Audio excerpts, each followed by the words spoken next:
Tu as pourtant ceci, c'est que tu es les œuvres des Nicolaïtes, œuvres que je hais aussi, Apocalypse 2:6. Le désir de Satan est d'introduire quelque chose haï de Dieu.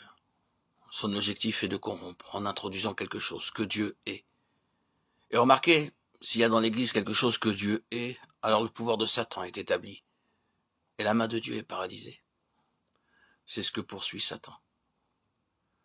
Mais j'ai quelque chose contre toi, c'est que tu as là des gens attachés à la doctrine de Balaam, qui enseignait à Balak à mettre une pierre d'achoppement devant les fils d'Israël, pour qu'ils mangent des viandes sacrifiées aux idoles, et qu'ils se livrent à la débauche. Apocalypse 2:14. Corrompre. Vous vous souvenez de l'histoire? Balaam, qui ne pouvait pas amener un état de condamnation par une malédiction pure et simple, fit le tour, entra par la porte de derrière et enseigna la corruption. Si Satan ne peut pas entrer et réussir à la porte d'entrée, il fera le tour par l'autre chemin. Le but est de corrompre, de sorte que Dieu ne puisse pas être présent et témoin, et qu'Israël soit frustré de sa qualité de prince avec Dieu, de sa place en tant que nation princière pour gouverner. De même, toi aussi, tu as des gens attachés à la doctrine des Nicolaïtes, Apocalypse 2:15. La chose même à laquelle il est fait référence au verset 6 se trouve ici. Cette doctrine, ce principe pernicieux est dans cette église de Pergame. Satan y a introduit la chose haïe de Dieu, produisant ainsi la corruption. Cependant, tu as à Sardes quelques hommes qui n'ont pas souillé leurs vêtements, Apocalypse 3:4. Voyez ce qu'il y a ici? Toujours à nouveau la souillure et la corruption. L'ennemi cherche à introduire cela en vue de porter atteinte à la position de l'Église, de sorte que le témoignage de l'Église soit ruiné.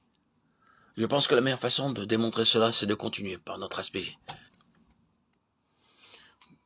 Quelle est donc la position de l'Église en tant que conséquence de cet état de justice par la foi?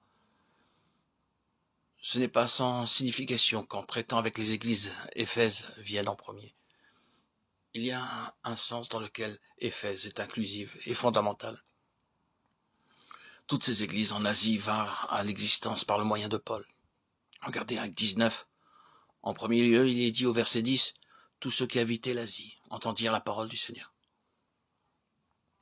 Ceci se produisait comme étant issu d'Éphèse. Dans Actes 19, Paul se trouve à Éphèse, au verset 26. Démétrius dit que non seulement à Éphèse, mais dans toute l'Asie, cet homme Paul a détourné une foule de gens. Toute l'Asie.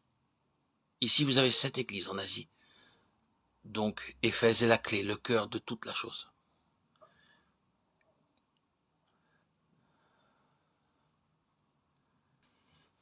Quelle est alors la place de l'Église de façon centrale et suprême? C'est ce que vous trouvez dans l'épître, ainsi appelée aux Éphésiens, qui était une lettre circulaire envoyée aux églises, y compris celle d'Éphèse. Eh bien, la place de l'Église est montrée là, comme étant dans les lieux célestes en Christ. C'est la note qui retentit dans toute l'épître aux Éphésiens. En premier lieu, béni de toute bénédiction spirituelle dans les lieux célestes en Christ, puis assis avec lui dans les lieux célestes, puis le ministère dans les lieux célestes. C'est pourquoi les dominations et les autorités dans les lieux célestes. Ainsi vous continuez jusqu'à la fin, et c'est alors la guerre dans les lieux célestes. Notre lutte est dans les lieux célestes. En vertu de l'état de justice par le moyen de la foi, l'Église est représentée comme ayant une position spirituelle au ciel. Prenons garde ici au danger d'une idée trop géographique et littérale, et d'être ainsi occupé de choses imaginaires, des choses de néant. Tout cela est une question en premier lieu de position spirituelle et d'ascendance spirituelle, et qui concerne presque chaque moment de la vie de tous les jours. Je veux dire que toute cette question d'être dans les lieux célestes s'applique très souvent à des cas tels que laver la vaisselle.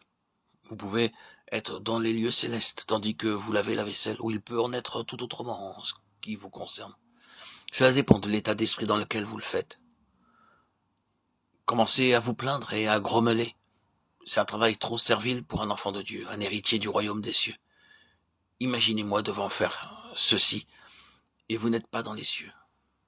Mais que votre attitude soit celle-ci, eh bien, c'est en vérité un travail très servile, mais faisons toutes choses pour la gloire de Dieu. Et vous vous trouvez dans les lieux célestes. C'est une question spirituelle, une question morale, une question de puissance morale dans un sens spirituel. C'est là la signification des lieux célestes, tout pour la gloire de Dieu. Quoi que vous fassiez. des choses ordinaires à ce qui vous paraît extraordinaire. Vous devez savoir que cela touche chaque instant de votre vie, où que nous soyons, quoi que vous fassiez. Ne pensez pas qu'il vous faille échapper à ce corps mortel et être sur un nuage et vous envoler quelque part là-haut. Ce n'est pas cela, être dans les lieux célestes.